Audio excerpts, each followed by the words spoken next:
Good evening, I'm Pinky Webb. Tonight we ask the questions, we tackle the issues, we clarify matters, and we get on point.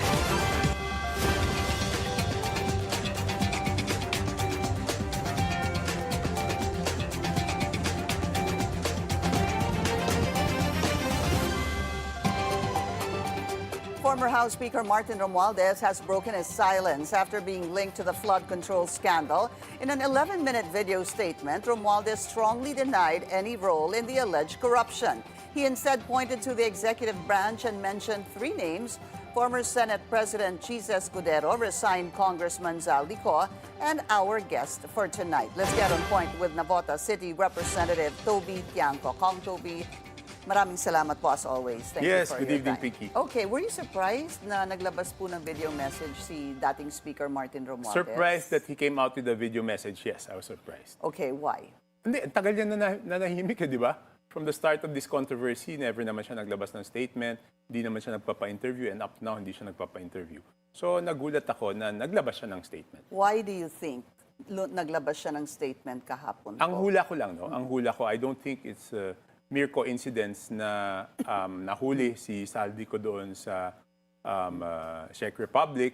Tapos, I don't think also it's a coincidence na biglang after nahuli si Saldico, after 2 days, naghihingi na siya ng, or 3 days, naghihingi siya ng travel authority to have a medical check-up out of the country. At tapos, biglang hindi pinayagan ni Ombudsman Boying Remulla, tsaka siya biglang nagsalita. No? Para sa akin, magkakadugtong yung mga bagay. Pag sinabi niyo pong hindi coincidence, ano ho ang ibig niyo sabihin? So because of the series of events, kaya po siya napilitan magsalita? Yeah, because even doon sa speech niya, may sinabi siya doon, di ba? Sabi niya dito, there are emerging indications that certain sectors are attempting to weaponize individuals, including Saldico. Di ba sinabi niya? To construct a narrative that serves their own interests. So when the legal process is being used against me as a political demolition job against him, then I will have no choice but to defend myself. So siya mismo nagsabi na parang gagamitin si Saldico para gumawa ng statement against him. Gagamitin si Zaldico para parang ituro si yes, Martin yun yung Romualdez. based doon sa kanyang yun po yung statement, di ba? Hindi, sinabi niya yun doon sa statement niya, di ba? And of course, that's how you're analyzing that. Yes. Okay. Okay. And do you think that Zaldico is really arrested and detained? Because there's still a lot of questions on whether it's true, if it's factual. Nag-announce na yung gobyerno na talagang na-detain siya. I think my understanding is for an immigration offense. No? Okay. So if it's an immigration offense, while we're at it, what could possibly be an immigration offense? Would it be your Schengen visa, maybe not expiring, but siguro when you go to EU country, you only have maybe a number of days, maybe 90 days. Hindi, cancel na yung kanyang visa, kung anumang visa yon, kahit anong visa yon, whether it's golden visa or it's a Schengen visa, nakakabit yun dun sa Philippine passport niya, di ba? Eh, yung Philippine passport niya cancel na. So, ibig sabihin, hindi mo na magagamit yung visa mo. Yun yung interpretation ko. Yeah, because actually I've been wanting to find out about that too, because some were saying may Portuguese I wouldn't think so, because siya. I asked people I know, for example, I know this couple na yung wife has a Portuguese passport na citizen na siya.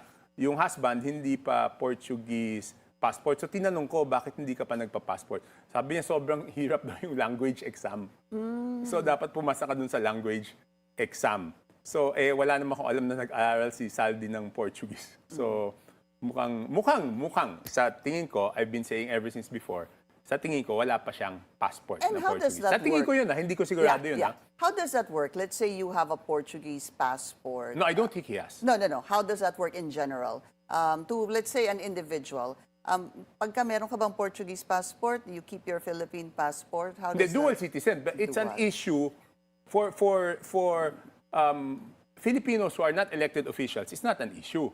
But if you're an elected official, then it becomes an issue. Hindi pa pwede yun, di ba? Hindi pa pwedeng dual citizenship ka kung elected official. Pero dahil resigned na po siya, resigned congressman na po siya, pwede na po siya. Yeah, as a Filipino citizen. That's right. I mean, it's not a violation doon sa ibang bansa. Violation doon sa batas natin na hindi mo po pwedeng tumakbo ka, especially congressman, it's a national position, hindi mo po pwedeng dalawa citizenship mo. Okay. So, balikan po natin. So, because of the series of events, you feel like, would that be, this pushed the former speaker to speak out?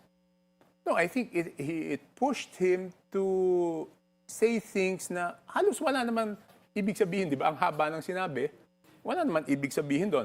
Because first of all, di ba, yung sinasabi niya sa akin na member daw ako ng, vice chairman daw ako ng Committee on Appropriations, pero hindi daw ako nagtanong. Number one, 56 kaming vice chairman. Number two, ang trabaho ng vice chairman is to defend the department that is assigned to you. Number three, tignan nyo yung deliberations ng 2025 budget. I think that is September 2024. Tignan nyo yung recordings noon sa YouTube o kahit yung transcript noon. Walang majority na nagtanong doon. Dahil sinasabihan yung majority members na hindi kayo pwede magtanong. Pag nagtanong kayo, bawasan yung budget sa distrito nyo. Kaya kung manonood kayo doon, karamihan na nagtatanong doon is yung mga members ng minority. Number four, bali wala naman kami magtanong dahil pagkatapos namin aprubahan on second reading, at that time, doon sa previous practice, yung small committee of four is given the authority na kung ano man yung dinesisyon na namin sa plenaryo, palitan ng committee of four na yon. At yun yung, at pagbalik namin, pagkatapos mag-break, third reading na, hindi ka na pwede magtanong. Pero hindi totoo yung sinasabi niya na ang sinisisi niya doon is yung executive branch, na doon daw yung corruption. Because yung corruption doon, nagsimula doon pa lang sa small committee. Doon pa lang sa pagtanggal ng mga flagship projects ng executive branch na nasa NEP, na linalagay nila sa unprogrammed appropriations, tapos ipapasok nila yung mga budget na naibenta nila, na binenta for 20 to 35%. So doon pa lang may corruption na. So doon nagsimula yung corruption, hindi pa umaabot sa executive branch yung budget, may corruption na doon sa bagay na yun.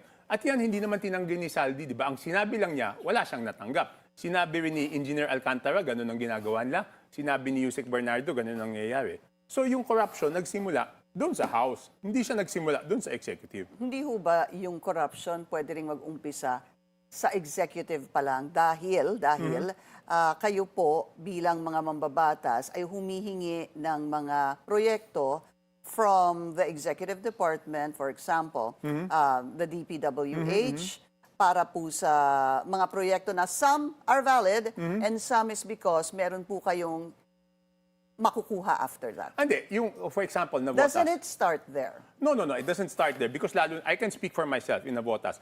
Lahat ng hinihingi namin proyekto is approved by the Regional Development Council. So nagdaan yan sa Regional Development Council, doon lang kami namimili. At saka yung mga congressman naman, wala namang masama na manghingi yung congressman ng proyekto. Walang masama na gusto mo mas maraming proyekto para sa iyong lugar. Ang masama is yung binibenta yung proyekto in exchange for 20 to 35%. Ang masama is yung tinatanggal mo yung mga proyekto na nahandun sa National Expenditure Program, nasa Program Appropriations, at linilipat mo sa Unprogrammed Appropriations para yung binibenta mong project ay maipasok doon sa Program Appropriations. Yun ang masama. But it starts from the executive, as he was saying, as the former speaker was saying. No. Yeah. The budget starts from the executive, yung pong sabi niya, hindi po ba? And basically, in so many words, sinasabi niya, I'm not just one person in Congress. There's many of us in Congress. And it's not just the House of Representatives, it's also the Senate. Kaya lumabas din po yung parang itinuturo niya executive dahil at the end of the day, ang sinabi din niya, implementation ends up with, I think, ang sinabi niyang ahensya was DPWH. Yes, okay. Pag pinadala sa amin yung budget, yan yung tinatawag na NEP o President's Budget. Pero after siyang palit-palitan, hindi na yun yung President's Budget eh. Yung flagship projects nga ng Presidente na pupunta sa unprogrammed, sa UA. Pinapasok nila yung mga binenta nilang project, number one. Number two, Sino sila? Di ba si Saldi? Okay. Sino pa? Ako yung unang-unang nagsabi niyan. So basically, I can only point to Saldi kasi hindi mapapasok yung proyektong yon doon sa budget kung hindi niya aaprubahan. Ngayon, ang tanong, pwede bang ginawa ni Saldi yon nang hindi alam ni former Speaker Martin Romualdez? Si mismong si Saldi nagsabi sa interview niya in one of your programs here, sabi niya na everyday kausap niya si former Speaker Martin Romualdez. Ngayon, doon sa sinasabing in-implement ng DPWH, bago pa nga lang umabot yung budget sa DPWH, bago pa mag-bidding, nagkabentahan na at nagkaroon na ng bayaran ng proyekto. So nabili na yung proyekto. Nabili na at nabayaran na yung proyekto noon. Okay. So hindi pwede na sabihin niya na nagsimula yung corruption doon sa DPWH. Do you believe that... Ngayon, yung sinasabi niya Pinky, sinasabi niyang doon sa BICAM, di ba? Yung BICAM, may insertions rin doon sa BICAM. But the first opportunity to insert is doon sa small committee. Na sinabi ko na noon, walang minutes, walang committee report. Kaya hininto na namin yan dito sa 20th Congress. No? And that's why you wanted a transcript of that. Yes, at wala rin transcript, di ba? Wala rin transcript. Hindi naman masama yung insertions per se. Ang masama talaga dyan, yung binibenta mo yung mga proyekto dahil lahat naman ay hihingi ng additional projects for their district. So just to follow up on what you were saying, that ang tinuro nyo nga, ang nag-insert is Zaldico. Yung po Hindi sabi pa nyo, pwedeng magkaroon ng insertion nang hindi niya alam because siya ang chairman ng Committee so, on Appropriations. nagkaroon ng insertion and surely alam po ni Zaldico. My next question there would be, could he have inserted without the knowledge of former Speaker Martin Romualdez? Hindi. Wag yung insertion ang tignan natin. Yung bentahan. Okay, yung Kasi bentahan. may insertion naman na legal. So, yung insertion na legal, walang masama doon. Yung nagbenta ka ng project, nagtanggal ka ng mga proyekto na nasa NEP, dinagay mo sa program para maipasok yung binenta yung proyekto, yan ang masama. Ngayon, sino ba naman ang... Talaga bang hindi alam ni former Speaker Martin Romualdez? Okay, kung hindi niya alam, when I brought up the issue of the small committee, walang minutes, walang transcript, speaker pa siya noon. Bakit wala siyang ginawa? Hindi niya hiningi. Bakit wala siyang ginawa? Nung speaker siya, hindi niya kinancel yung travel clearance ni Saldico nung pinapauwi. Inintay pa na maging speaker si Speaker Bojidi. Nung speaker siya, wala siyang pronouncement tungkol kay Saldico na dapat Saldi managot ka kahit nasa sentro na ng kontrobersya si Saldi. So tahimik siya about Saldi during that time. So bakit? All right, we need to take a very short break. We'll continue our discussion with Navotas City Representative Toby Tiangco when we return. Stay tuned. This is On Point.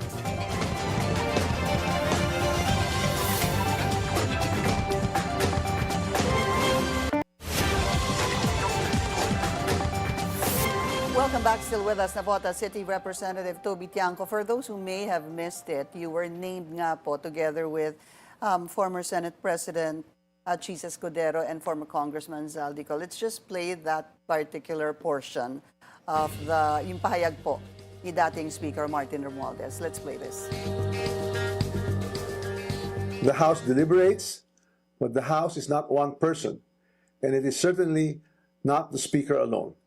It is a collegial body made up of hundreds of members, multiple committees, vice chairs, and institutional processes. No speaker can personally control every committee, much less direct the actions of other branches or government agencies. And in the Appropriations Committee itself, there are already more than 100 members, with many vice chairs, and Representative Toby Tiangco, who has been very vocal and upfront on this issue over the past months, was himself a vice chair of the Appropriations Committee in the previous Congress. Yes, correct. We I was jump a vice into chair, that yeah. immediately. But do you feel, forgive me, I have a bit of do you feel that somehow, when you were vice chair, even if you're saying you were not really allowed to speak, that you should have spoken back then? Hindi. Kung mababawasan yung budget ng distrito ko, di ba? Siyempre, pinoproteksyonan ko rin yung mga kailangan ng mga kababayan ko. No, it's not only projects. Again, it's all these things. Guarantee letters, MAIP na... Hindi lang ako Bakit walang ibang nagtatanong? So hostage kayo? Yun ang sinasabi. Part ka ng majority, huwag ka na magtanong. Di ba? Kaya nga nung huli, ayoko na mag-majority, di ba? Para pwede ako magtanong, pwede kong gawin kung ano yung gusto kong gawin. Okay. Diba? Before we went on a break, we left it at doon sa tinatawag nga nating mga binibentang proyekto. Ganun na lang para madaling maintindihan. I'll still go back to the executive because there are insertions. Okay, there are valid insertions and there are, would you correct me if I'm wrong, insertions na talagang was meant to be for sale. Yes, talagang correct. ibebenta. Kaya sinasabi ko, doon pa lang sa executive, when he said meron doon, would it be right to say that doon pa lang din, meron na rin talagang corruption via for sale na mga proyekto? From the DPWH. Wala akong personal knowledge eh. Di ba, hindi katulad kasi doon sa House. Talagang may personal knowledge ako, di ba? Dahil sabi ko nga, di ba, I think it was in your show, na gusto ko matapos na proyekto kaagad doon sa Navotas. So lumapit ako na doon sa kala kong hindi tatarahan. Eh sabi sa akin, since kamag-anak, presyong kamag-anak, 10% na lang daw. So alam ko, may personal knowledge ako. Okay. Doon sa it could happen, but wala akong proof eh. Yeah, okay. You don't have proof, but you've been in Congress way too long. Yes. Then you must know something. Hindi, pero noon kasi, walang ang bentahan. Di ba sabi ko nga, first 3 terms ko, 15, 16, 17 Congress, walang bentahan ng proyekto doon. The currency there is your political value. Kung, syempre, politically beneficial ka doon sa speaker o doon sa administrasyon, makakahingi ka ng extra projects. Pero never sinasabing, ay, dapat bilhin mo itong proyektong ito. Walang ganun dati. Kailang kongreso to nag-umpisa? Nung nagulat na lang ako pagbalik ko ng 19th Congress, ganun na. Ganun na po? Yeah. All right. Let's go to him, the former speaker, Congressman Martin Romualdez, saying he's not going to be allowed to be the fall guy here. No, he's not the fall guy. I mean, kung walang malalaking isda na makukulong, ang fall guy doon, ang sinakripisyo, yung mga nakakulong ngayon ng mga DE o kung sino-sino man yung mga nakakulong, yung mga contractor, sila yung fall guy doon. Kung walang makukulong na big fish. So, hindi siya yung fall guy dito. And are you saying that dapat siyang makulong? Hindi, sinasabi ko lang na he cannot claim na siya yung, may ginamit siyang term Scapegoat. Siya yung scapegoat dito. Hindi naman siya scapegoat dito. Ano siya? Hindi, because he has to answer directly. Alam ba niya yung ginagawa ni Saldi o hindi? Kung hindi niya alam, how could it have happened? Di ba? Singaw na yun sa Kongreso. And then, so let me again ask you that question. Could it have happened without his knowledge? Personally, I know that he knows about it. Because when he asked me what's the problem in Congress, sinabi ko yan. Sabi ko, sobra naman kasi. Bakit naman binibenta yung mga projects? Paano yan, Congressman, kung umakyat hanggang sa executive itong issue on corruption? Let's go back to the umakyat impeachment. hanggang sa... Executive, the president Okay. in particular. There was an impeachment complaint against him very recently, filed by the Makabayan Bloc also. Hindi po siya sufficient in substance. The president is clear for 1 year until another impeachment case will be filed against him after that 1 year Yes. period. Aabot ho ba ito sa inyong palagay hanggang kay Pangulong Bongbong Marcos? Based on my personal relationship and how I know him personally, sa tingin ko hindi. I mean, I'll be bashed again for that. Alam mo, pag may sinabi akong medyo pabor doon kay Sarah, sabihin pro-DDS ako. Ngayon sinabi ko yan, sasabihin, dinidepensa ko si BBM. This is based on how I know him for the past maybe 30 plus years because I've been married for 31 years. So, magkakilala kami over 30 years. And why do you say that? Ano yun eh, napakasimpleng tao nun. Wala naman luho yung tao na yun. So, what will he need the money for? You look at him, he's very simple, wala naman siyang luho. Ano gagawin niya dyan? Hindi naman niya kailangan yan eh. So personally para sa inyo? Personally, no? Personally, Walang kinalaman ng Pangulo dito? yes. Yan ang belief ko. Based on how I know him personally. Tsaka napakamatipid ng tao na yun. I mean, you have to know him. Pag may nakita siyang kwarto na bukas yung aircon na walang tao, papatayin niya yung aircon. I mean, napakatipid ng tao na yun. Wala naman luho yun. Ano gagawin niya dyan?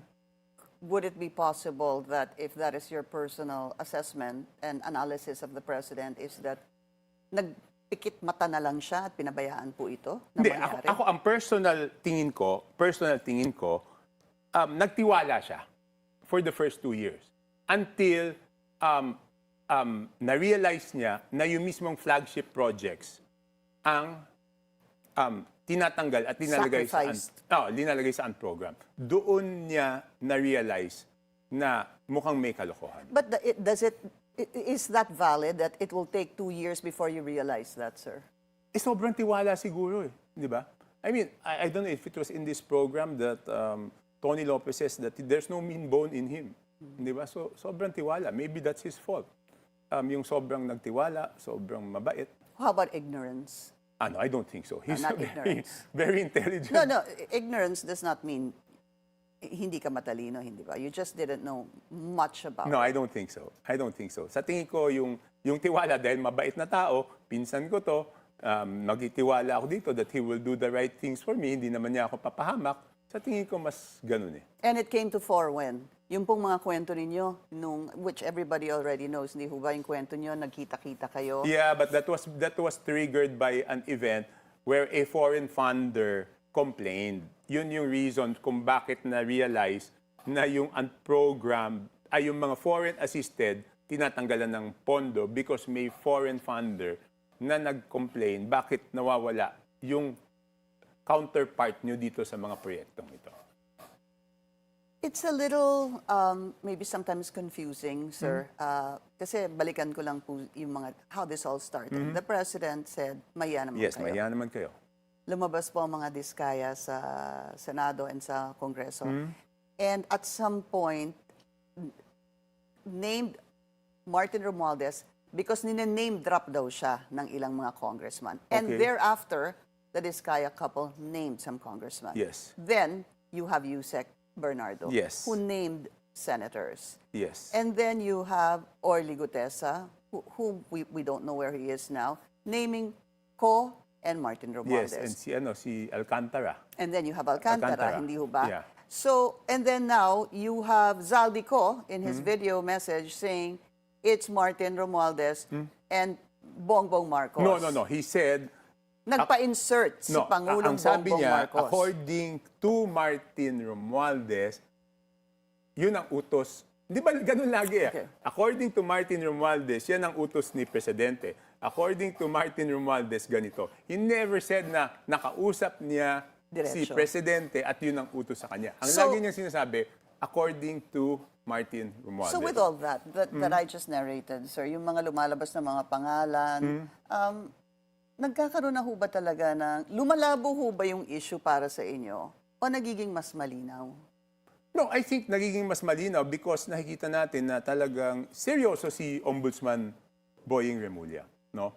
Yung seriousness niya ang nagpapakita sa atin na naiinip nga tayo pero mukhang may mananagot in the end, di ba? Because dun sa mga aksyon na ginagawa ni Ombudsman Boying Remulla. And what about Zaldico? If and when he is returned to the country, what do you think his narrative will be?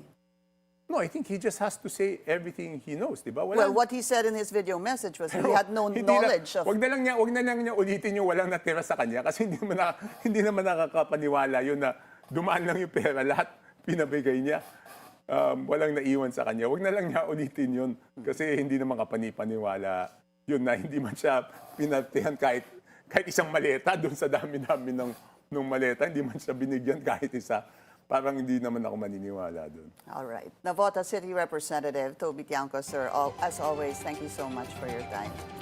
That's On Point. Join us again tomorrow, 7:30 p.m. here on BNC, the Billionario News Channel. I'm Pinky Webb. Thank you for watching.